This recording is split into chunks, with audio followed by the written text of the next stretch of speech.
Hello viewers, welcome back to my channel Home2Hotel Recipes. இன்னைக்கு நம்ம இந்த வீடியோல மட்டன் கோலா உருண்டை எப்படி செய்யறதுன்னு பார்க்கலாம். முதல்ல நம்ம ஒரு மிக்ஸி ஜார் எடுத்துட்டு இதுல பொட்டுக்கடலை அரை கப் பொட்டுக்கடலை மெஷரிங் கப் இல்லாதவங்க 5 டேபிள் ஸ்பூன் எடுத்துக்கோங்க. இதை வந்து நல்லா நைஸா அரைச்சு எடுத்துக்க போறோம். பாருங்க நல்லா இந்த மாதிரி நைஸா அரைச்சுக்கோங்க.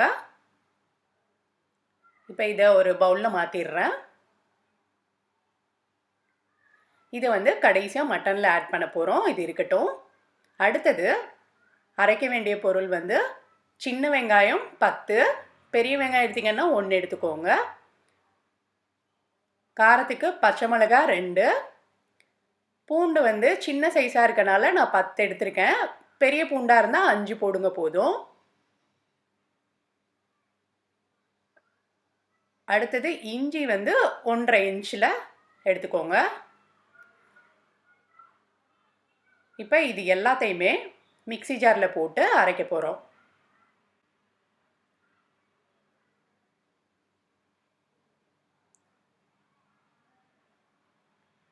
இது வந்து தண்ணி எதுவுமே சேர்க்காம அரைக்கணுங்க. நல்லா இது மாதிரி அரைச்சி எடுத்துக்கோங்க, பேஸ்ட் மாதிரி. இதை வந்து ஒரு தட்டில் மாற்றி வச்சிடலாம். இப்போ அடுத்தது அடுப்பில் ஒரு கடாய் வச்சுக்கிறேன். இதில் ஒரே 1 டீஸ்பூன் எண்ணெய். எண்ணெய் நல்லா காஞ்சதும் 1 டீஸ்பூன் சோம்பு, அரை டீஸ்பூன் மிளகு, ஒரே ஒரு கிராம்பு, ஒரு ஏலக்காய்,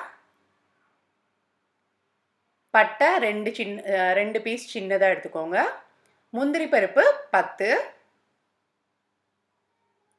கசகசா அரை டீஸ்பூன் போட்டுட்டு இதை லைட்டாக ஃப்ரை பண்ணுவோம். லைட்டாக முந்திரி பருப்பு கலர் சேஞ்ச் ஆகணும், எல்லாமே நல்லா ஃப்ரை ஆகணும். இப்போ எல்லாமே நல்லா ஃப்ரை ஆயிடுச்சு. அடுத்தது துருவிய தேங்காய் ஒரே 1 டேபிள் ஸ்பூன் ஆட் பண்ணிக்கலாம். தேங்காய் சேர்த்ததுக்கப்புறமா கொஞ்சம் நேரம் வதக்குங்க, ரொம்ப நேரம் வதக்கக்கூடாது, லைட்டாக கலர் சேஞ்ச் ஆகணும், அவ்வளோதான். சும்மா ஒரு 10 செகண்ட் வதக்கிட்டு அடுப்பு ஆஃப் பண்ணிடலாம். இப்போ இதை நல்லா ஆற வச்சதுக்கப்புறமா மிக்ஸி ஜாரில் போட்டு கொரன்னு அரைச்சி எடுத்துக்குவோம்.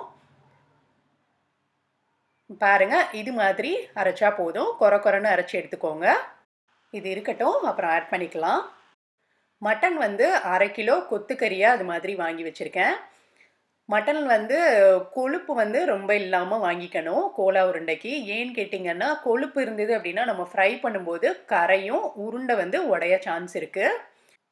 ஒருவேளை நீங்கள் வந்து மட்டனை வந்து பீசஸாக பெரிய பெரிய பீசஸாக வாங்கியிருந்தீங்கன்னா அதை போன் இல்லாமல் சின்னதாக கட் பண்ணிவிட்டு சாப்பரில் போட்டுங்க, இதே மாதிரி உங்களுக்கு வந்துடும். இப்போ வந்து மட்டனை குக் பண்ண ஆரம்பிச்சிடலாம். அடுப்பில் அதே கடாயை நான் வச்சுருக்கேன், ஏற்கனவே ஃப்ரை பண்ண கடாய். இதில் ஒரே 1 டேபிள் ஸ்பூன் ஆயில் ஊற்றிக்கலாம். எண்ணெய் நல்லா காஞ்சதுக்கப்புறமா நம்ம அரைச்சி வச்ச மசாலாவை ஆட் பண்ணிக்கலாம். அதாவது வெங்காயம், பூண்டு, பச்சை மிளகாய், இஞ்சி, இது 4 சேர்த்து அரைச்சோம் இல்லையா, இந்த மசாலாவை போட்டுட்டு நல்லா வதக்கணும். நல்லா பச்சை வாசனை போகணும் இஞ்சி பூண்டெல்லாம். இப்போ நல்லா வதங்கிருச்சு. இப்போ இதில் அரை டீஸ்பூன் மஞ்சள் தூள், 1 டீஸ்பூன் மிளகாய்த்தூள், அரை டீஸ்பூன் தனியாத்தூள், இது 3ஐயும் சேர்த்துட்டு இதை நல்லா மிக்ஸ் பண்ணி விடுங்க. இது நல்லா திக்காக இருக்கும். இது மாதிரி இந்த ஸ்டேஜில் நம்ம மட்டன் கொத்துக்கறியை ஆட் பண்ணலாம். இந்த ரெசிபியில் பார்த்தீங்கன்னா நம்ம கொஞ்சம் கூட தண்ணியே ஆட் பண்ண மாட்டோங்க. இப்போ மட்டனை சேர்த்துட்டு இதை நல்லா மிக்ஸ் பண்ணுங்கள். மசாலா ஃபுல்லாக மிக்ஸ் ஆகும். மட்டன் வந்து கலர் சேஞ்ச் ஆக ஆரம்பிக்கும் நல்லா வதங்கினதுக்கப்புறம்.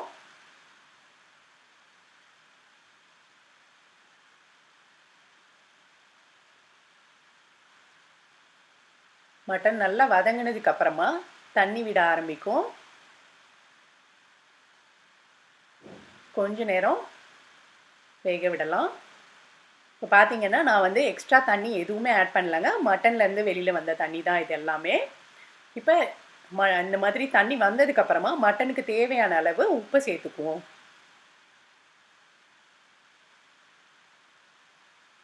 இப்போ இதை மிக்ஸ் பண்ணிவிட்டு இந்த தண்ணி ஃபுல்லாக வற்ற விடணும். நம்ம கொஞ்சம் நேரம் அடுப்பில் இருக்கட்டும். 5லேருந்து 7 நிமிஷம் ஆகுங்க இந்த தண்ணி ஃபுல்லாக வற்றுறதுக்கு. மீடியம் ஃப்ளேம்லேயே வச்சு குக் பண்ணுங்கள். இப்போ கரெக்டாக எனக்கு 7 நிமிஷம் ஆயிருக்கு. மட்டனில் இந்த தண்ணி ஃபுல்லாக வற்றிருச்சு. நல்லா ட்ரையாக இது மாதிரி இருக்கணும். இது மாதிரி வந்ததுக்கப்புறமா அடுப்பை ஆஃப் பண்ணிவிட்டு இதை ஒரு தட்டில் கொட்டி நல்லா ஆற விட்டுருவோம்.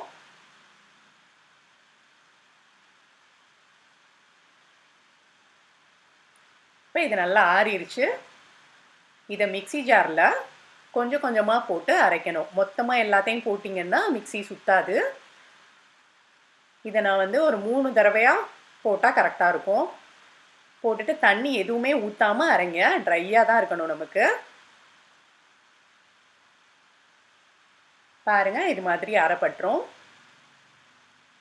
நல்லா இது மாதிரி திக்காக தான் இருக்கணும்.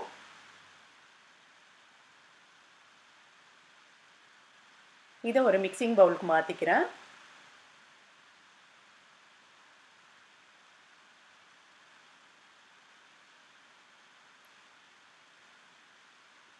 இப்போ நான் 3 தடவையாக போட்டு எல்லா மட்டனையும் அரைச்சாச்சு. இப்போ இதில் கருவேப்பிலை நல்லா சின்ன சின்னதாக கட் பண்ணிக்கோங்க. கொஞ்சமாக கருவேப்பிலை. அடுத்தது கொத்தமல்லி இலை நல்லா பொடி பொடியாக நறுக்கிக்கோங்க. கருவேப்பிலையை விட கொத்தமல்லி கொஞ்சம் அதிகமாக சேர்த்துக்கோங்க. அடுத்தது நம்ம அரைச்சி வச்ச இந்த ஸ்பைசஸ் எல்லாம் அரைச்சோம் இல்லையா, அதை ஆட் பண்ணிக்கலாம். அடுத்தது பொட்டுக்கடலை மாவு 5 டேபிள் ஸ்பூன்.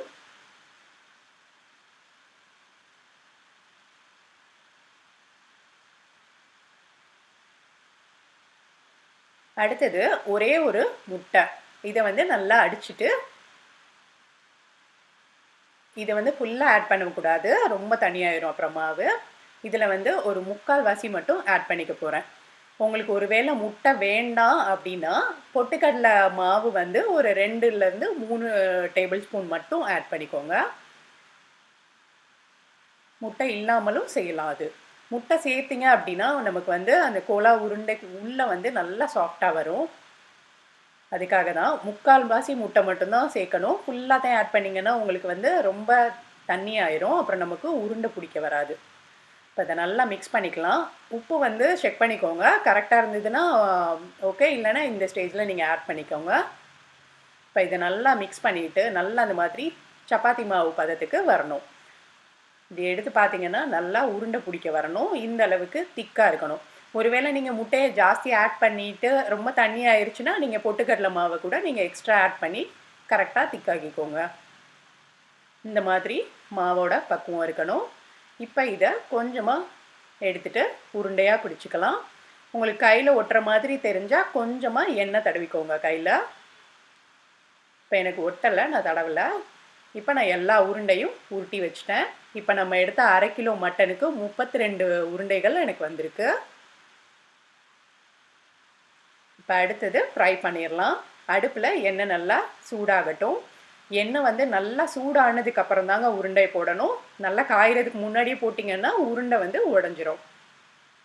நல்லா ஹீட் ஆகணும். இந்த மாதிரி உள்ள லைட்டாக உருண்டையை விட்டு பாருங்கள், நல்லா பபிள்ஸ் வரணும். அதுக்கப்புறமா போடுங்க. இப்போ எல்லா உருண்டையும் போட்டுடலாம். உருண்டை வந்து நல்லா மூழ்கிற அளவுக்கு எண்ணெய் இருக்கணும். நீங்கள் சின்ன கடாயை எடுத்துக்கிட்டிங்கன்னா எண்ணெய் கொஞ்சம் கம்மியாக செல்லும். உருண்டை எல்லாத்தையும் போட்டதுக்கப்புறம் ஒரு நிமிஷம் வெயிட் பண்ணுங்கள். லைட்டாக கலர் சேஞ்ச் ஆகட்டும் உருண்டை. உடனே கரண்டி போட்டிங்கன்னா உடஞ்சிரும். பார்த்தீங்கன்னா லைட்டாக கலர் சேஞ்ச் ஆயிடுச்சு. நான் திருப்பி விடுறேன். இது பார்க்கும்போது நமக்கு வந்து ஜாமுன் வறுக்கிற மாதிரியே இருக்கும். குலாப் ஜாமுன் வறுக்கிற மாதிரியே இருக்கும். அதே மாதிரி இருக்கும் பார்க்குறதுக்கு. இந்த கோலா உருண்டை வறுத்த எண்ணெய் வந்து டேஸ்ட் மாறிடுங்க வறுத்ததுக்கப்புறம். அதனால சின்ன கடாயாக நீங்கள் எடுத்து வருங்க. இப்போ நல்லா ஃப்ரை ஆயிடுச்சு. இது மாதிரி நல்ல ஒரு கோல்டன் ப்ரௌன் கலரில் வந்ததுக்கப்புறமா வெளியே எடுத்துடலாம். எண்ணெய் கொஞ்சம் வடியட்டும். இப்போ எண்ணெய் நல்லா வடிஞ்சிருச்சு. இதுக்கப்புறம் ஒரு டிஷ்யூ பேப்பரில் எடுத்து வச்சிடலாம். எண்ணெய் ஃபுல்லாக உறிஞ்சிரும். அவ்வளோதான், நமக்கு டேஸ்டியான மட்டன் கோலா உருண்டை ரெடி. நீங்களும் ட்ரை பண்ணி பார்த்துட்டு எப்படி இருந்ததுன்னு எனக்கு மறக்காமல் கமெண்ட் பண்ணுங்கள். இந்த வீடியோ உங்களுக்கு பிடிச்சிருந்தா லைக் கொடுங்க, உங்கள் ஃப்ரெண்ட்ஸ் கூட ஷேர் பண்ணுங்கள். ஹோம் டு ஹோட்டல் ரெசிபீஸ் சேனலை மறக்காமல் சப்ஸ்கிரைப் பண்ணிவிட்டு பெல் ஐக்கானை கிளிக் பண்ணிக்கோங்க. தேங்க்ஸ் ஃபார் வாட்சிங். பை.